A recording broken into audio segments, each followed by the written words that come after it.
Hi, for this video we're going to solve a rational equation. The reason it's called a rational equation is because it's set up with a variable in the denominator.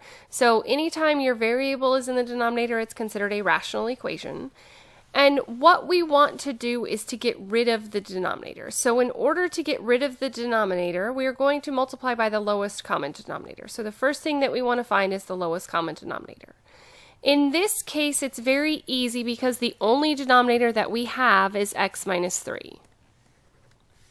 So I'm going to go through and multiply everything by x minus 3.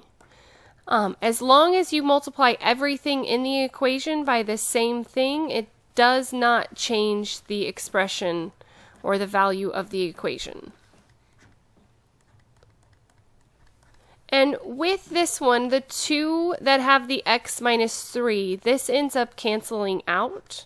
So we're just left with x. For this one, we do have to distribute the 5 times x minus the 5 times 3, which gives us 15. And on the last one, these cancel out, and I end up with plus x. So now if we solve this, what we are going to do is we're going to combine like terms on the right-hand side. So we have a 6x and an x, which would give a 5x plus a 1x, which would give us a 6x. And then what I'm going to do is you can either take this to the opposite side and get a negative 5x, or if you want to keep your x term positive, we could subtract the x and bring the negative 15 over. Just because it's less work, I'm going to go ahead and move this 6x to the other side. Since I have a positive and a negative, we find the difference of the two and keep the sign of the larger number. So I would have negative 5x equals negative 15, and then the last step is to divide both sides by the negative 5. So we end up with x equals 3. And with rational equations, it is very important, sorry, my technology is getting confused. It is very important that you do check your solution.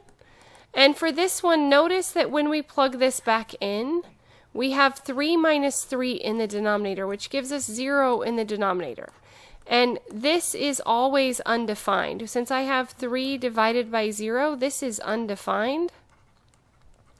So x equals 3 is an extraneous solution. This does not work, so we would just say that this one has no solution.